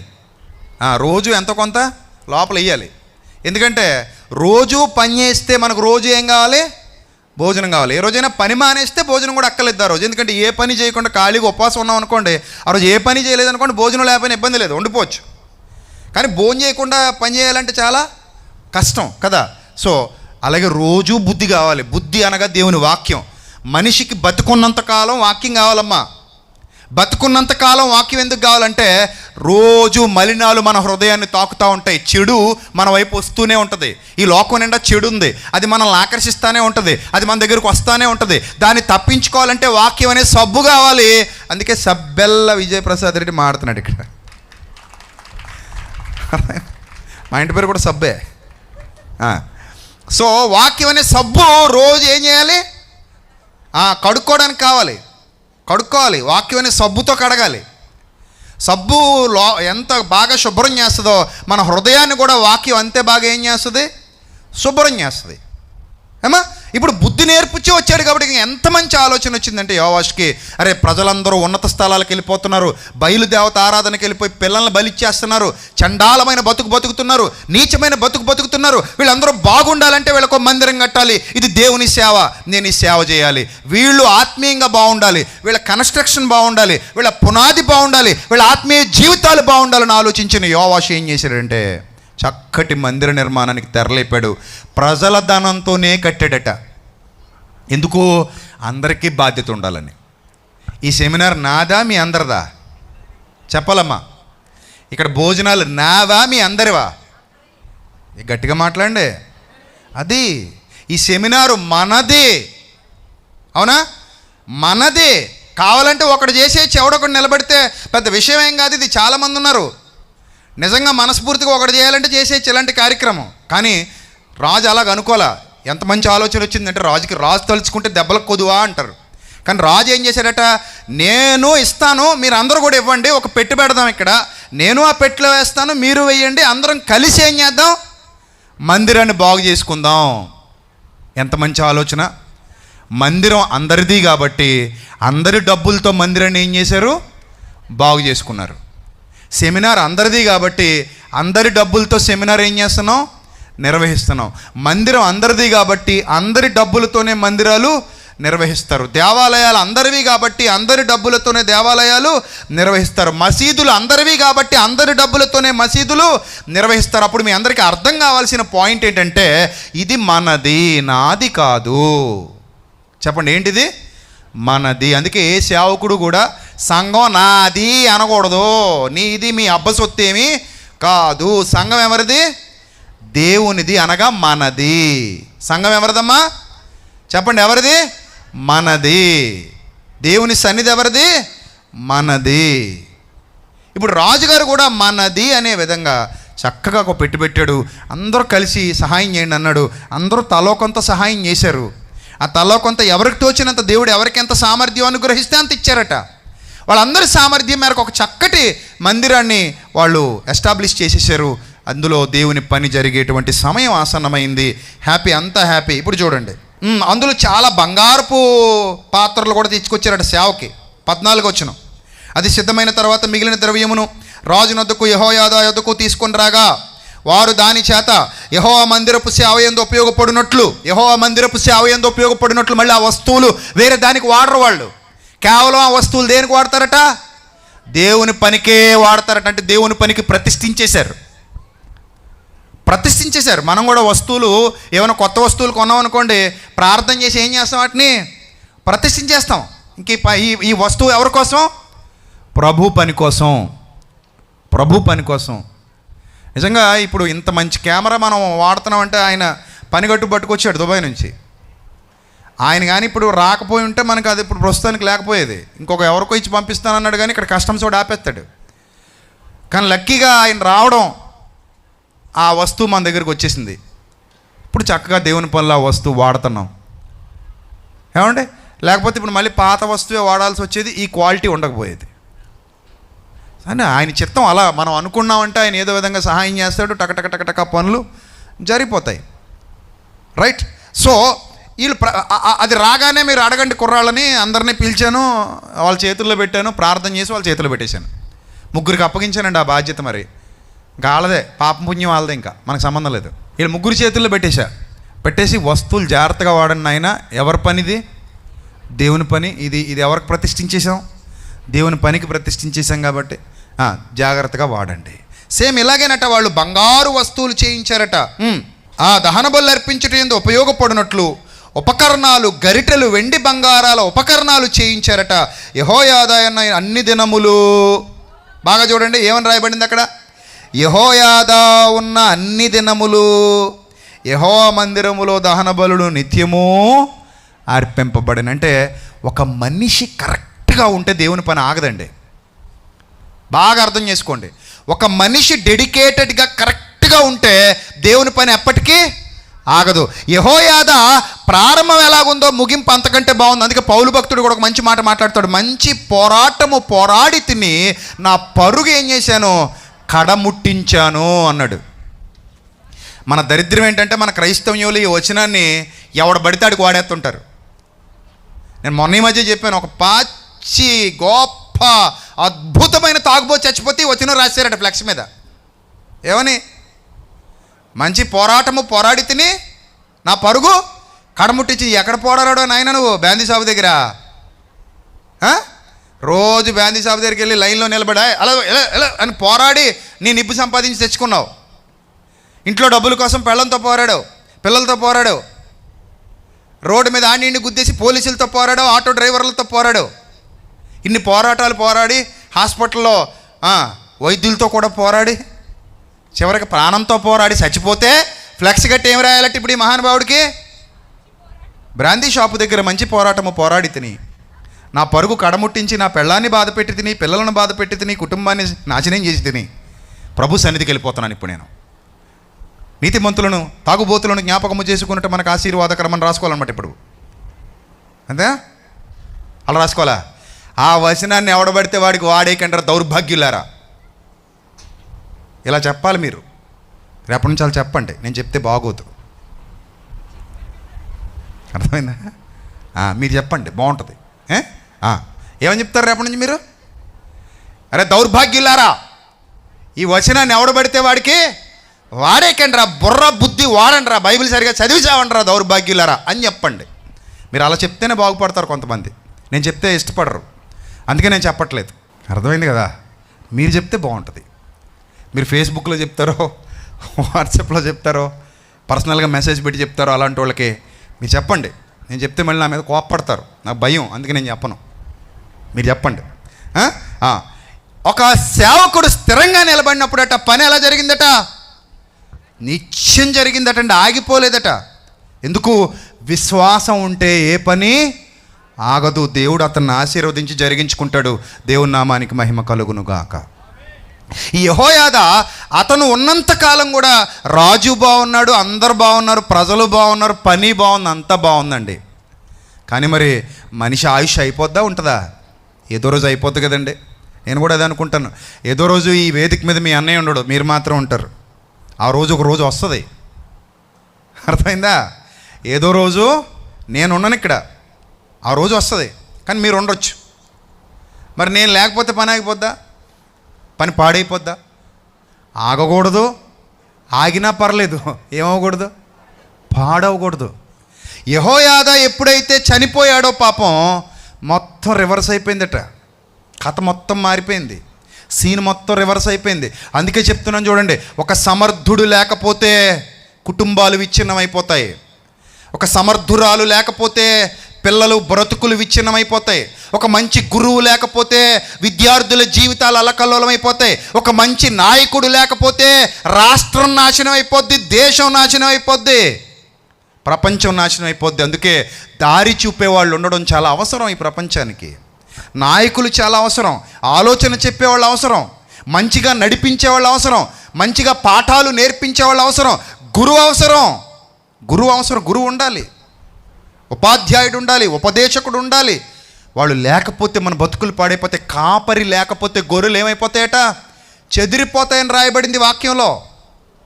మంచి కాపరి ఉండాలి, మంచిగా నడిపించాలి, లేకపోతే గొర్రెలు చెదిరిపోతాయి. ఇప్పుడు యెహోయాదా మరణం ఆ తరంలో ఎంత నష్టాన్ని మిగిల్చిందంటే చూడండి. యెహోయాదా 15వ వచనం, దినములు గడిచిన వృద్ధుడై చనిపోయేను. అందరం చనిపోతామమ్మా, కానీ ఎలా చనిపోయాడు తెలుసా? విశ్వాసాన్ని కాపాడుకొని పులిలా బతికి చచ్చిపోయాడు, పులిలాగా. అప్పుడప్పుడు చూడండి, ఏదో సామెత చెప్తారు, నిజమా అబద్ధమో తెలియదు. ఏనుగు బతికినా వెయ్యేనట, సచ్చినా వెయ్యేనట. మరి నిజమా అబద్ధమో తెలీదు. ఒక నిజమైతే మంచిదే, ఎందుకంటే బతికిన ఏనుగుని నేను అమ్మలేదు, సచ్చిన ఏనుగుని నేను ఎప్పుడు అమ్మలేదు. సో కాబట్టి నాకు తెలీదు. అలా ఉండాలట. బతికినా వెయ్యే, చచ్చినా వెయ్యే. అంటే రాజులా బతకాలి, రాజులాగే చావాలి. విశ్వాసం విషయంలో గొప్పగా బతకాలి, గొప్పగానే చావాలి. కార్యారంభము కంటే కార్యాంతము మేలు. ఎలా చనిపోయాడమ్మా యెహోయాదా? ఇశ్రాయేలీలు అతడు చనిపోయినప్పుడు 130 ఏండ్ల వాడు, 130. మనకైతే డబల్ ఆయుస్సు. మన బతుకులు 2 బతుకులు బతికేసాడు ఒక్కడే. మనం 65కి ఏమైపోతున్నాం? అవుట్ అయిపోతున్నాం. చాలామంది 65కి అవుట్ అయిపోతున్నారు కదా. ఎందుకు 65కే అవుట్ అయిపోతున్నారంటే సరైన ఫుడ్ దొరకదు, మనకి సరైన వాతావరణం ఉండదు, మనకి సరైన అలవాట్లు ఉండి సావో, ఏది పడితే తినేస్తాం, ఎలా పడితే అలా ఉంటాం, ఎలా పడితే అలా బతికేస్తాం. సో దానివల్ల మనం తొందరగా పోతున్నాం అనుకుంటాను. రెండోది కల్తీ. ఎక్కడ చూసినా ఏముందమ్మా? కల్తీ. పాలు కల్తీ, నీళ్ళు కల్తీ, తిండి కల్తీ, మందులు కల్తీ. పిల్లల మందుల దగ్గర కూడా కల్తీ దరిద్రులు. పిల్లల మందులు కూడా కల్తీ చేస్తున్నారు ఇండియాలో. కల్తీ, అన్ని కల్తీ. ఇన్ని కల్తీల్లో మరి ఆయుష్ ఏమైపోతుంది? ఇన్ని కల్తీలు తినేయడం వల్ల తగ్గిపోతుంది. సరే 65 గొప్ప అనుకుందాం. ఈ 130 2 ఆయుష్లు తీసుకున్నాడు. కానీ ఒక ఆయుష్లోనే తేడా కొట్టేస్తున్న బతుకులు 2 ఆయుష్లు తీసుకున్న గొప్పగా బతికాడంటే నిజంగా హ్యాట్స్ ఆఫ్ అండి అతనికి కదా. ఒక ఆయుష్కే తేడా కొట్టేతను. అతడు చనిపోయినప్పుడు అతడు ఇశ్రాయేలీలో 16వ వచనం అతని గురించి దేవుడు ఏం రాయించాడు చూడండి. అతడు ఇశ్రాయేలీల్లో దేవుని దృష్టికి, తన ఇంటి వారి దృష్టికి మంచివాడై ప్రవర్తించెనో. బాబా ఎలాగట అతని గురించి సాక్ష్యం వినబడుతుంది. ఏమని వినబడుతుందమ్మా సాక్ష్యం? దేవుని దృష్టికి మంచోడట, ఇశ్రాయేలీల అందరి దృష్టికి కూడా ఎవరట? మంచోడట. ఇశ్రాయేలీల దృష్టికి, దేవుడి దృష్టికి, ఇంట్లో వాళ్ళ దృష్టికి కూడా, ఇంట్లో వాళ్ళు కూడా మంచోడని అంటున్నారట. చూడండి, మీ ఇంట్లో వాళ్ళు అందరూ మేము మంచోడు అంటారా అనరా? తప్పక అంటారా? ఇది అడగండి మీ ఆవిడ దగ్గరికి వెళ్ళి, ఇదిగో నేను మంచోడని చెప్పు అంటే, అయ్యో చెప్పేస్తానండి బాబు అందనుకో, అంత మంచోడు అన్నమాట నువ్వు. అది మీ ఆవిడ మీ దగ్గరికి వచ్చి, నాకు తెలిసిన ఒక ఆవిడ ఉంటుంది, ఏమండి మీరు కొంచెం నోరు మూసుకుంటారా అంటది. అబ్బా ఎంత సంస్కారం. ఏమంటాడా? మీరు కొంచెం నోరు మూసుకుంటారండి అంటది యజమానిని. అలాగా ఇప్పుడు మీ ఆవిడ వచ్చి, ఇదిగో నేను మంచిదానా కదా చెప్పు అంటే, అయ్యో నువ్వు మంచిదాన్ని కాపాడబట్టే బాబు, నువ్వు ఎంత మంచిదాని అంటే నీ అంత మంచిది ప్రపంచంలో ఎక్కడా పుట్టదు, పుట్టినా పెరగదు అన్నాడు అనుకోండి. అంత మంచిదని అనమాట. సో అలా డిమాండ్ చేసి మంచోడు మంచిదని చెప్పించుకోవడం గొప్ప కాదు. వాళ్ళ హృదయంలోంచి చెప్పాలి, ఇతను చాలా మంచోడు, నువ్వు కనబడకపోతే కుమిలి తల్లడిల్లిపోవాలి. అలా ఉండాలి నీ మంచితనం, ఇంట్లో బయట అన్ని చోట్ల. యెహోయాదా చనిపోయిన తర్వాత యోధా అధిపతులు వచ్చి రాజునకు నమస్కరింపగా రాజు వారి మాటకు సమ్మతించెను. ఇక్కడ నుంచి డౌన్ఫాల్ స్టార్ట్ అయింది. ఎవరికి? రాజుగారి డౌన్ఫాల్ స్టార్ట్ అయిపోయింది. ఎందుకు డౌన్ఫాల్ స్టార్ట్ అయిపోయిందంటే, మంచి ఆహారం పోయింది. ఏ ఆహారం వచ్చింది? చెడ్డ ఆహారం వచ్చింది. మీరు అనుకోవచ్చు బోధే కదండి, ఏ బోధ అయితే ఏముందండి అని. బోధే అసలు పునాది. ఏ బోధ అయితే ఏముందని అనుకో. భోజనం ఏ భోజనం అయితే ఏముందని అంటావా? అను, ఆరోగ్యం ఏమైపోద్ది? నాశనం అయిపోద్ది. ఏ మందులైతే ఏముందలండి అంటావా? అను, ఆరోగ్యం ఏమైపోద్ది? నాశనం అయిపోద్ది. ఏ బోధ అయితే ఏముందలండి అని అనుకో. బోధ చాలా చాలా చాలా ఇంపార్టెంట్. బోధ విషయంలో చాలా జాగ్రత్తగా ఉండాలి.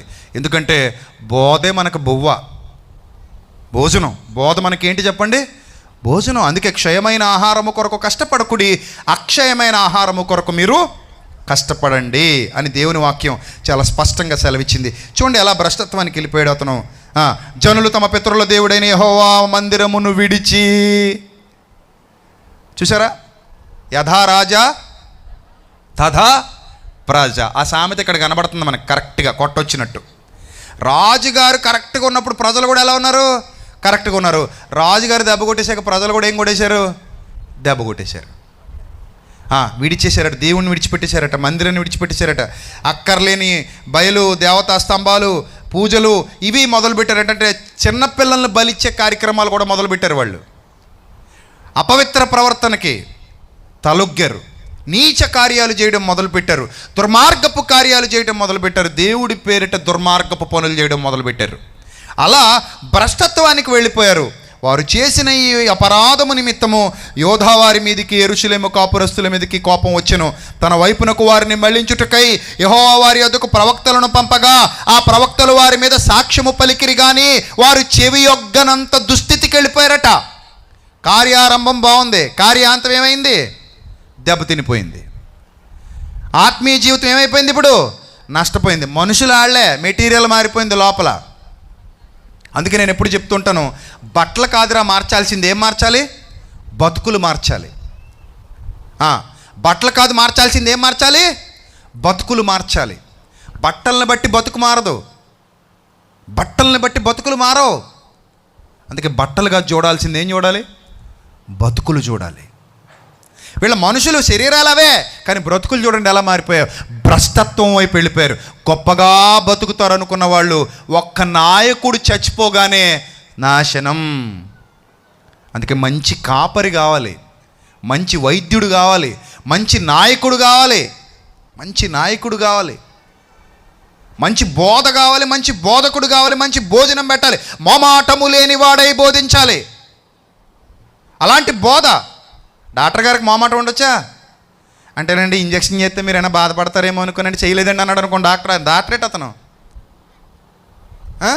24 గంటలు నొప్పి వచ్చిందండి, కాకపోతే కత్తి అంటే మిమ్మల్ని కోస్తే మళ్ళీ ఏమైనా బాధపడతారేమో అని కత్తి వేయలేదండి మీ మీద అంటే ఏమైపోతాడు మరి? అవతలాడు చచ్చిపోతాడు.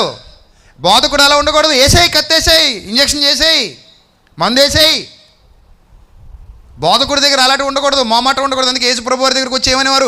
నీవు మొమాటము లేని వాడవనియు ఎవనిని లక్ష్య పెట్టని వాడవనియు ఎరుగుదుమని యేసుక్రీస్తు గురించి సాక్ష్యం ఇచ్చారు. ఇంతకాళ్ళు అందరూ ఇంచా దెబ్బలు తినేసిన వాళ్ళే. దెబ్బలు అంటే ఆత్మీయ దెబ్బలు. లెఫ్ట్ రైట్ ఇచ్చేస్తున్నా కూడా ఏమని చెప్పారట వచ్చి? నీవు మొమాటము లేని వాడవు, ఎవనిని లక్ష్య పెట్టని ఉన్నతమైన బోధ, దేవునికి భయపడి చేయువాడవు, నువ్వు దేవుని యందు భయము గలవాడవు. రైట్. సో చూడండి, సరైన యజమాని లేకపోతే వ్యవస్థ మొత్తం ఏమైపోయిందమ్మా? దెబ్బతినిపోయింది. ఒకసారి ఆలోచించండి, ఇంట్లో యజమాని లేడనుకోండి, పిల్లల మాట వింటారా? తండ్రి లేని కుటుంబం ఏమైపోద్ది? తల్లడిల్లిపోద్ది. తల్లి లేని కుటుంబం ఏమైపోద్ది? కుక్కలు చింపిన విస్తరాకైపోద్ది.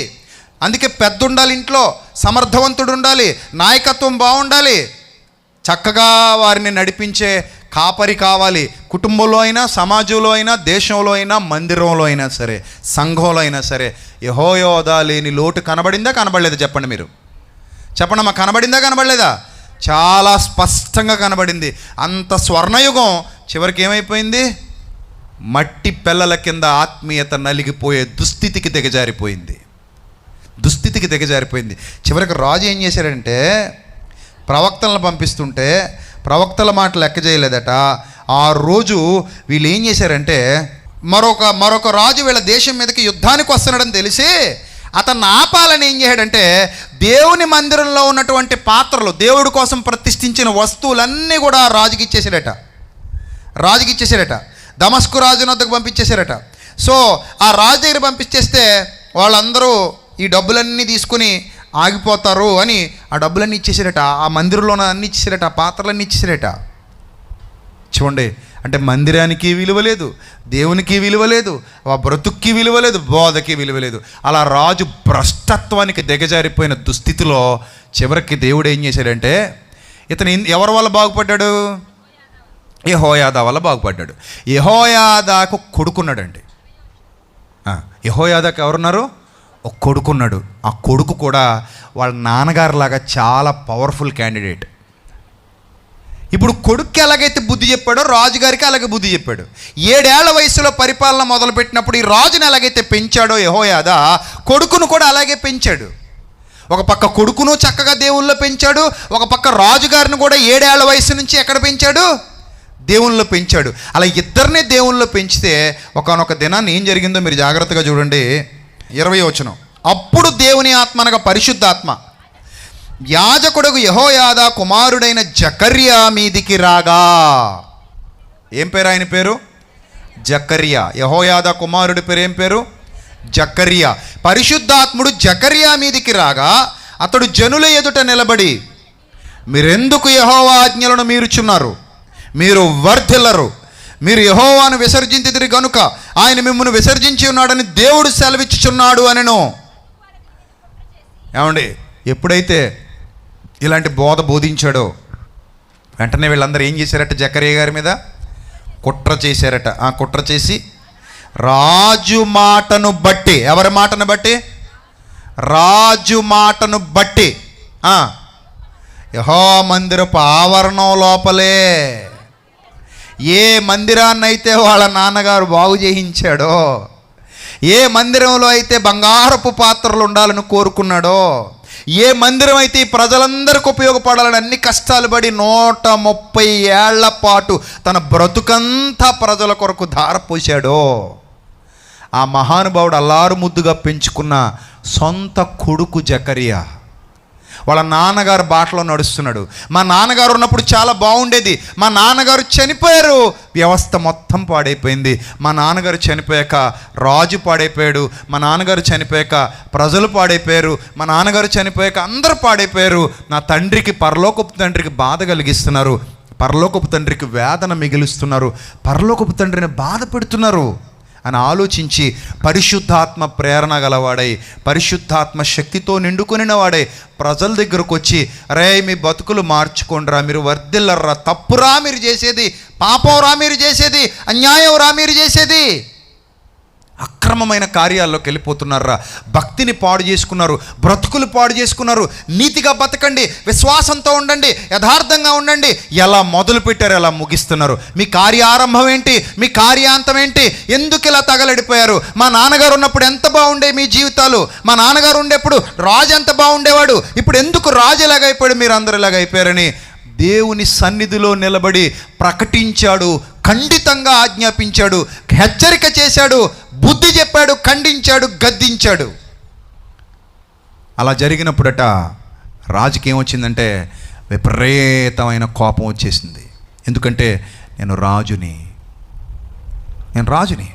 ఇక్కడ ఏం చేద్దాం, చంపేయండి అని అన్నాడట. ఎలా చంపమంటావు రాజా? ఎక్కడ చంపమంటావు రాజా? ఏం చేస్తారంటే, ఏ మందిరం అయితే వాళ్ళ నాన్న బాగు చేయించాడో నాకు ప్రేరణ కలిగించి, ఏ మందిరంలో అయితే కానుకలు పెట్టి మరి జనందరి దగ్గర డబ్బులు పోగేసి అందరి డబ్బులతో చక్కటి మందిరాన్ని బాగు చేశామో ఆ మందిరంలోకి ఆ నీడ్చుకొని రండి. ఒక రకంగా నన్ను అడిగితే నేనేమంటాను తెలుసా? తమ్ముడితో సమానం అండి. రాజుకి ఎవరతను? జకరియా తమ్ముడితో సమానం. ఎందుకో తెలుసా? తండ్రి లేని నిన్ను అతని తండ్రి పెంచి పెద్ద చేశాడు, తండ్రి లేని నీకు అతని తండ్రి అయ్యాడు. అతన్ని ఎలాగైతే పెంచాడో నిన్ను అలాగే పెంచాడు, అతన్ని ఎలాగైతే సాకాడో నిన్ను అలాగే సాకాడు, అతన్ని ఎలాగైతే తీర్చిదిద్దాడో నిన్ను అలాగే తీర్చిదిద్దాడు. 130 ఏళ్ల జీవితంలో తనకి 2 కొడుకులనే భావించాడు. జకరియా ఎంతో, యోవాషు కూడా అంతే. యెహోయాదాకి జకర్యాను ఎలా పెంచాడో యోవాషును కూడా అలాగే పెంచాడు, మంచిగా పెంచాడు, మంచి బుద్ధులు నేర్పించాడు, పెళ్లి కూడా చేశాడు దగ్గరుండి. నాకు తెలిసి ఆ పెళ్లిలో ఈ జకరియా కూడా కష్టపడి ఉంటాడు. అందరూ కలిసి ఒక ఫ్యామిలీలా బతుకుతున్నారు. మనా అనుకుంటే చంపగలమా? ఆయన అంత మేలు చేసినోడిని చచ్చిపోయేంత వరకు నీ కోసం, నీ రాజ్యం కోసమే ఆలోచించాడే. చచ్చిపోయేంత వరకు నీ కుటుంబం కోసం ఆలోచించాడు. చివరికి నీ పెళ్ళిళ్ళు కూడా చేశాడే. నీ పిల్లల విషయంలో తోడుగా ఉన్నాడు, నీకు అన్ని విషయాల్లో తోడుగా ఉన్న ఒక యాజకుడు, నువ్వు బాగుండాలని ప్రార్థించినవాడు, నీ కుటుంబం బాగుండాలని ప్రార్థించినవాడు. అలాంటి యాజకుణ్ణి, ఆ యాజకుని కొడుకు సొంత తమ్ముళ్ళు లెక్క నువ్వు తప్పు చేస్తున్నావని గద్దించినందుకు, నీ బ్రతుకు బాలేదు సరిదిద్దుకో అని హెచ్చరించినందుకు, రాజా నువ్వు ఒక్కడు చెడిపోయినందుకు ప్రజలందరూ చెడిపోతున్నారయ్యా. నువ్వు ఒక్కడు నాశనం అయిపోతే ప్రజలందరూ ఏమైపోతున్నారు? నాశనం అయిపోతున్నారు. కాపరి దారి తప్పితే గొర్రెలందరూ ఏమైపోతారు? దారి తప్పిపోతారు. ఎందుకంటే గొర్రెలకు తెలియదు ఏ దారిలో వెళ్ళాలో. కాపరి ఇటు నడిస్తే గొర్రెలు కూడా అట్టే నడుస్తాయి. సో రాజు చెడిపోయాడు, ప్రజలందరూ చెడిపోయారు. తప్పు అని ఖండించినందుకట వన్ ఫైన్ డే అదే మందిరంలోకి తీసుకొచ్చారట. అదే మందిరంలో జకర్యాను నిలబెట్టారట. అందరూ కానుకలు తెచ్చిన ఆ చేతులే ఆ మందిరానికి కానుకలు తెచ్చిన ఆ చేతులే ఇప్పుడు ఆ మందిరానికి ఏం పట్టుకొచ్చాయట? రాళ్ళు పట్టుకొచ్చాయట. ఎంత ఘోరమైన దుస్థితి మీరు ఆలోచించండి ప్రియమైన దేవుని సంగమా. మందిరానికి కానుకలు తెచ్చిన వారే మందిరానికి ఏం తెచ్చారు? ఇప్పుడు రాళ్ళు తెచ్చారు.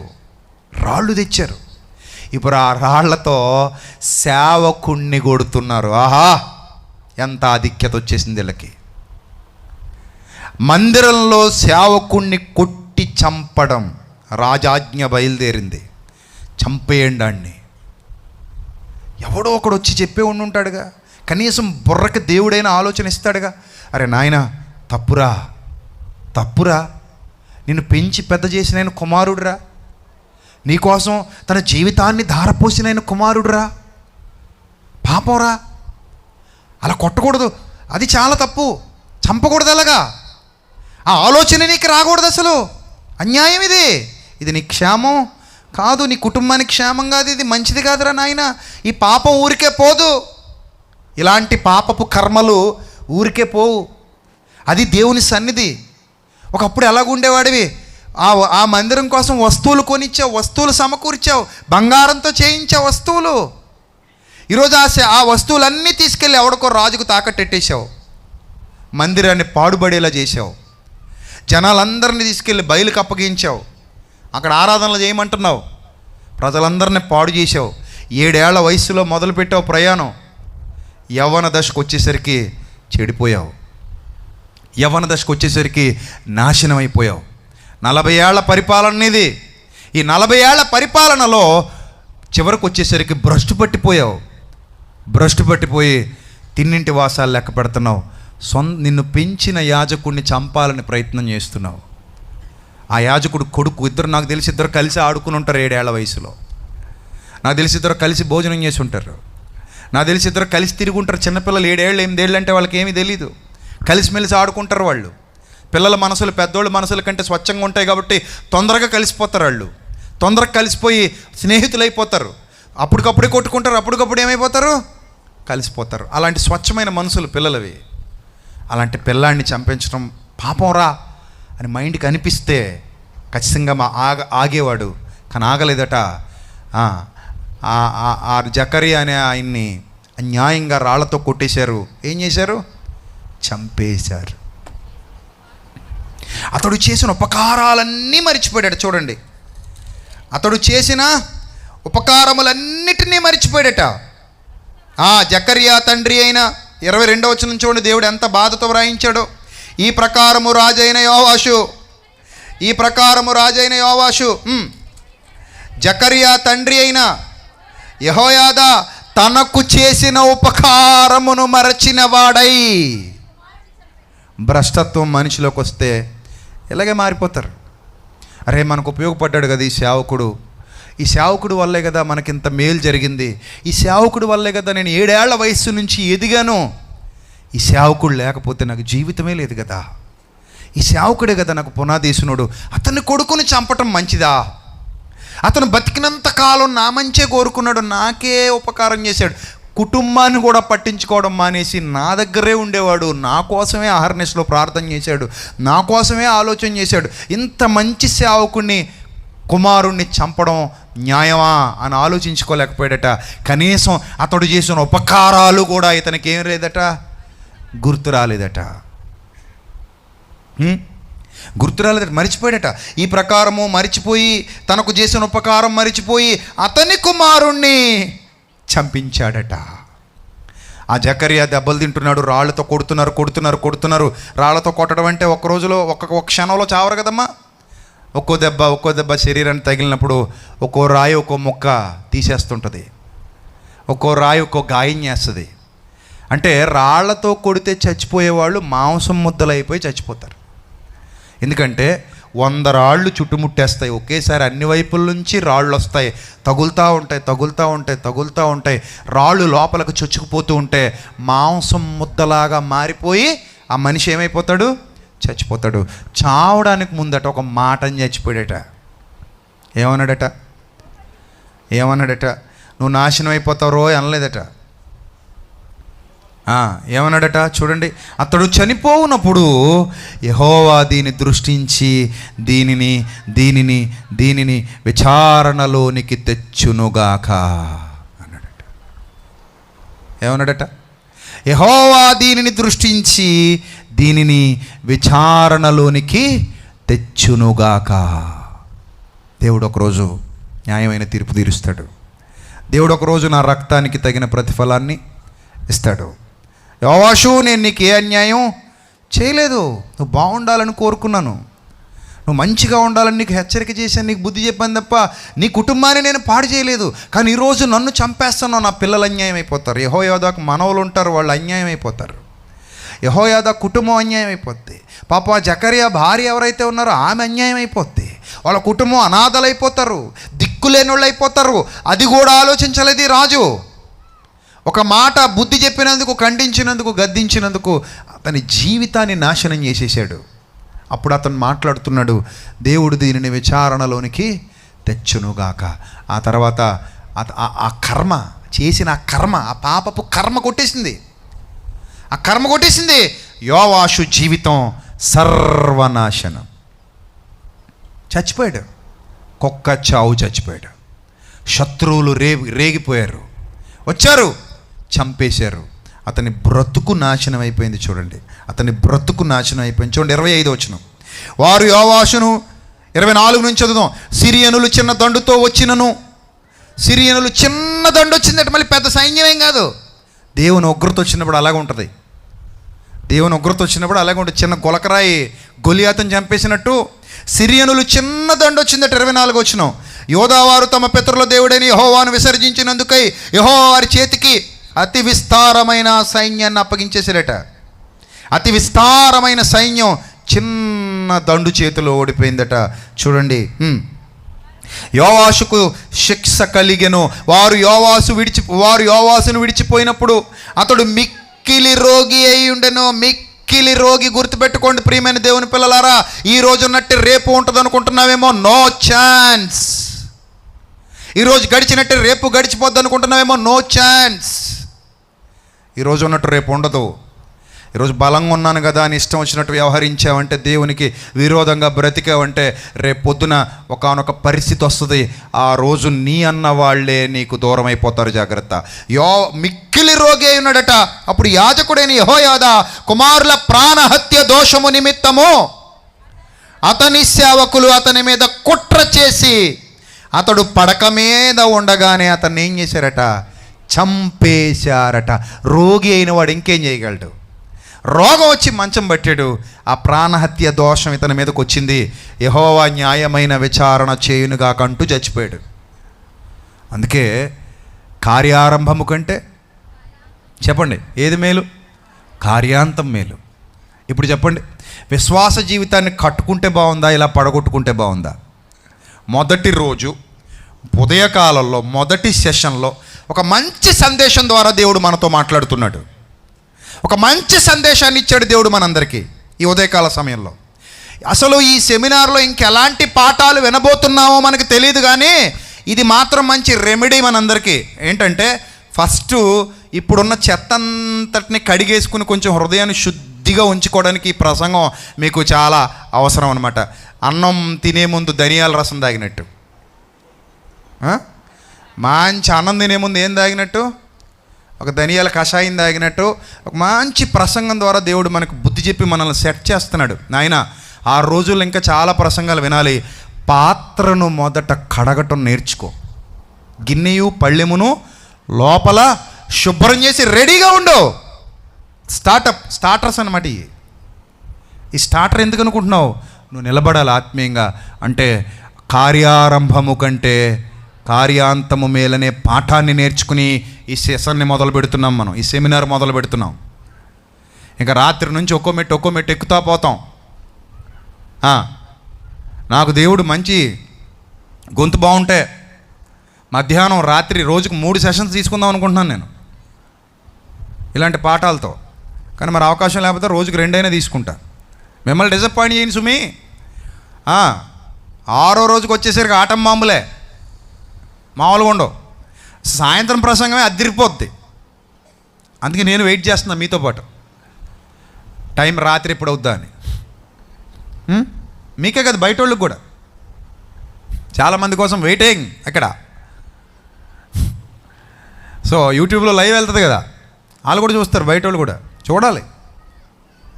మతోన్మాదులకు కూడా వెళ్ళాలి, వాళ్ళ ఉన్మాదం చావాలి, లేదా వాళ్ళైనా కుళ్ళుకుళ్ళు చావాలి, ఏదో ఒకటి జరగాలి. సో దేవుడు మనల్ని మంచి స్థితిలో నిలబెట్టాలని కోరుకుంటున్నప్పుడు మనం ఆ స్థితిని పాడు చేసుకోకూడదు. యోవాషులాగా మనలో ఎవ్వరూ ఉండడానికి వీలు లేదు. కట్టుకుందాం, నిలబడదాం, స్థిరపడదాం. ఆ మందిరం కట్టాడు, మందిరం నిలబడింది, దేవుని సేవ జరుగుతుంది, అలా చచ్చిపోయాడు అనుకోండి, ఎంత బాగుండేదో. యెహోయాదా మరణం దేవుని దృష్టికి విలువగలది, యోవాషు మరణం దేవుని దృష్టికి అసహ్యమైనది. బాగా ఆలోచించండి, ఎలాంటి మరణం అది? అసహ్యమైన మరణం. కాబట్టి నీ ఆత్మీయ స్థితిలో, విశ్వాసంలో ఎదుగుతా వెళ్ళిపో, కానీ కిందకి మాత్రం రాకు. చిన్నప్పుడు మనందరం వైకుంఠపాళి అని ఒక ఆట ఆడాం. ఇక్కడ మొదలైంది ఒకటి దగ్గర, బాగా పైకి వెళ్ళాక అక్కడ ఉంటుంది పెద్ద పాము. అది మింగెత్తే మళ్ళీ ఎక్కడికొచ్చేస్తాం చెప్పండి, ఎక్కడికొచ్చేస్తాం? మళ్ళీ రైమని ఒకటికి వచ్చేస్తాం. విశ్వాస జీవితంలో వైకుంఠపాళి పాము మింగినట్టు కిందకి రాకూడదు. ఎక్కడికి వెళ్ళాలి? పైన పరమపద సోపాన పటం అని ఉంటుంది. నిజంగా ఆ ఆట ఒక రకంగా మనకు పాఠం. అది మెట్లు ఎక్కుతూ, నిచ్చెనలు ఎక్కుతూ, పావుల నోట్లో పడకుండా పరలోకం పోవాలి. అది వైకుంఠపాళి ఆట. అర్థమైందా? పావుల నోట్లో పడకుండా ఎక్కడ పోవాలి? ఎవరిని మింగుదునా అని గర్జించు సింహం వలె వాడు వెదకుచు తిరుగులాడుచున్నాడు. ఇవి యోవాషుని మింగేశాడు, ఇశ్రాయేలు అందరిని మింగేశాడు. వాళ్ళ జీవితాలన్నీ నాశనం, సర్వనాశనం అయిపోయింది. బతుకంతా వద్దు బాబు, అలాంటి బతుకొద్దు, మీకు అసలు వద్దు. మీరు అలా ఉండకూడదు. మీరు ఇంకా ఆత్మీయంగా ఎదగాలి, గొప్పవాళ్ళు కావాలి, సర్వ సమృద్ధికరమైన స్థితిలో మీరందరూ వర్ధిల్లాలి. అలాంటి ధన్యకరమైన విశ్వాస జీవితం ప్రభువు మీ అందరికీ సమృద్ధిగా అనుగ్రహించి మిమ్మల్ని భాగ్యవంతులుగా తీర్చిదిద్దునుగాక. ఆమెన్. తల్ల వంచండి, ప్రార్థన చేసుకుందాం. సర్వశక్తుడా, సర్వోన్నతుడా, దయగల ప్రభువ, ఈ ఉదయకాలంలో ఒక మంచి ఆలోచన చేత, ఒక మంచి చరిత్రతో మా హృదయాలు తృప్తిపరిచారు తండ్రి. విత్తబడిన వాక్యం పిల్లలందరి హృదయాల్లో 30 60 100 ఫలింపజేయండి. ఎంతమంది అయితే ఇతర దేశాల నుండి, ఇతర ప్రాంతాల నుండి లైవ్ ద్వారా వీక్షిస్తున్నారో ఆ వేలాది మంది, వందలాది మంది, లక్షలాది మంది బిడ్డల హృదయాలకు సత్తువ దయచేయండి. తొట్టిల్లిపోయిన ఆత్మీయ జీవితాలు ప్రసాదించండి. ఆత్మీయ ఆరోగ్యాన్ని అనుగ్రహించండి. మేమందరం ఏదో రోజు మరణిస్తాం తండ్రి. మరణం తర్వాత నమ్మకస్తులముగా మీ సన్నిధిలో నిలబడాలి, మీ ఇష్టాన్ని నెరవేర్చే గుంపులో ఉండాలి. యోవాషు బ్రతుకు మాకు వద్దు ప్రభువా, యెహోయాదా బ్రతుకు మాకు కావాలి, జకర్యా లాంటి బ్రతుకు మాకు కావాలి. తొట్టిల్లని, అస్థిరత్వం లేని స్థిరమైన ఆత్మీయ జీవితాలు కావాలి. మీ ఆశీర్వాదం కావాలి తండ్రి మా అందరి మీద, మీ దీవెన కావాలి ప్రభువా మా మీద, మీ శక్తి కావాలి, మీ పరిశుద్ధాత్మ బలము కావాలి తండ్రి. ఈ సదస్సులో నాతో పాటు ఎంతమంది అయితే ఏకీభవించారో అందరిని దీవించండి తండ్రి. అలాగే ప్రభు, ఈ సెమినార్ ఇలా జరగాలంటే లక్షలాది రూపాయలు ఖర్చు అవుతున్నాయి. ఒక్క రూపాయి కూడా మా సొంతది కాదు. ప్రజలందరూ తమ కష్టార్జితాన్ని తీసుకొచ్చి ఇచ్చారు. ప్రభువా, ఇక్కడున్న వస్తువులు మా అందరివి తండ్రి, ఇక్కడ జరుగుతున్న పనులు మా అందరి కష్టార్జితం ప్రభువా. ఈ కష్టార్జితాన్ని మీ సేవకే వాడుకోండి తండ్రి. ఇవి మీ సేవకు ఉపయోగపడాలి, మీ సేవ జరగాలి, మీరు సంతోషంగా ఉండాలి, మీ పిల్లలు సంతోషంగా ఉండాలి. మేము భ్రష్టు పట్టిపోకూడదు, భ్రష్టత్వానికి వెళ్ళకూడదు. అనేక ప్రాంతాల నుండి ఈ పవిత్ర కార్యానికి సహకరించిన బిడ్డల్ని, వారికి ఇచ్చిన పిల్లల్ని, వారి కుటుంబాల్ని, వారు చేస్తున్న పనులను దీవించండి, ఆశీర్వదించండి. ప్రతి రూపాయికి రెట్టింపు ప్రతిఫలాన్ని దయచేయమని మీ కుమారుడైన క్రీస్తు నామంలో బ్రతిమలాడుకుంటున్నాను తండ్రి. ప్రభువా, భోజనాల దగ్గర కష్టపడుతున్న బిడ్డలను జ్ఞాపకం చేసుకోండి. పరిచర్యలో వాడబడుతున్న బిడ్డలను జ్ఞాపకం చేసుకోండి తండ్రి. ఆది నుండి అంతం వరకు క్రమంగా, మర్యాదకరంగా, ఎక్కడ చిన్న లోపం కూడా లేకుండా పని జరిగించండి తండ్రి. ప్రభు, ఇక్కడ పనిచేస్తున్న బిడ్డలు తమ్మును తాము తగ్గించుకొని, వచ్చినటువంటి బిడ్డలు తమ్మును తాము తగ్గించుకొని, వస్తువులను పాడు చేయకుండా, పరిసరాలు పాడు చేయకుండా తండ్రి, క్రమంగా, మర్యాదకరంగా, మీ నామానికి మహిమకరంగా, మా అందరి జీవితాలకు దీవెనకరంగా ఈ సదస్సును జరిగించమని ప్రభువా, మీ కృపను మా అందరికీ తోడుగా ఉంచమని. ఎంతమంది బిడ్డలైతే ఈ పవిత్ర కార్యం, ఈ సత్కార్యం ఇలా జరగాలని ప్రపంచవ్యాప్తంగా తండ్రి నేటి వరకు ప్రార్థనలు చేస్తున్నారో అందరి ప్రార్థన ఆలకిస్తున్నందుకు స్తోత్రం తండ్రి. ప్రభువా మేము చావు వరకు ప్రభువా మిమ్మల్ని సంతోషపరచాలి, చావు వరకు మిమ్మల్ని సంతోషపరచాలి. మిమ్మల్ని సంతోషపరుస్తూ యెహోయాదాలాగా చచ్చిపోవాలి తండ్రి, జకర్యాలాగా చచ్చిపోవాలి ప్రభువా. అలాంటి గొప్ప జీవితం మా అందరికీ దయచేయండి తండ్రి. దయగల ప్రభువా, మధ్యాహ్న కాలం జరగబోయే సెషన్, రాత్రికి జరగబోయే సెషన్ ఘనంగా మీ నామానికి మహిమకరంగా మా అందరి జీవితాలకు దీవెనకరంగా జరిగించండి ప్రభువా. దుబాయ్ ప్రాంతం నుండి మా మధ్యకు వచ్చిన మైనర్ బాబు గారు, ఆయన కుటుంబాన్ని జ్ఞాపకం చేసుకోండి, ఆయనకి ఇచ్చిన బిడ్డలందరినీ జ్ఞాపకం చేసుకోండి, మీ కాపుదల ఆయనకి ప్రసాదించండి. అలాగే ఎంతమంది సేవకులు రాబోతున్నారో వారిని, వారి కుటుంబాలను జ్ఞాపకం చేసుకోండి తండ్రి. ఇక్కడికి వచ్చిన సేవకుల్ని, వారి కుటుంబాలని, వారి సంఘాలను జ్ఞాపకం చేసుకోండి. ఇంకా ప్రయాణంలో ఉన్న నా తమ్ముళ్ళు, చెల్లెమ్మలు, అన్నలక్కలు క్షేమంగా ఇక్కడికి రావాలి తండ్రి. వారి ప్రయాణాల్లో తోడుగా ఉండండి. కరెంటు పని చేస్తున్న బిడ్డలకు తోడుగా ఉండండి, వారికి జ్ఞానం ఇవ్వండి, వివేకం ఇవ్వండి తండ్రి. ఏ అపాయం సంభవించకుండా కాపాడండి. దుష్టుడు ఏ విధంగా మా మధ్యలోనికి చొరబడకుండా కాపాడండి. అన్ని విధాల మాకు దీవెనకరంగా, మీ నామానికి మహిమకరంగా ఈ సదస్సు అంతటినీ జరిగించమని ఘనత, మహిమ, ప్రభావములు మీకు మాత్రమే చెల్లిస్తూ యేసుక్రీస్తు వారి శ్రేష్టమైన అతి పవిత్రమైన నామంలో ఈ ప్రార్థన మనవులు సమర్పించి జవాబు పొందుకొనుచున్నాం మా కన్న తండ్రి. Amen, amen. అందరికీ వందనాలు. May God bless you all, love you all, God bless you all. దేవుడు మిమ్మల్ని అందరినీ దీవించి ఆశీర్వదించునుగాక. ఆమెన్.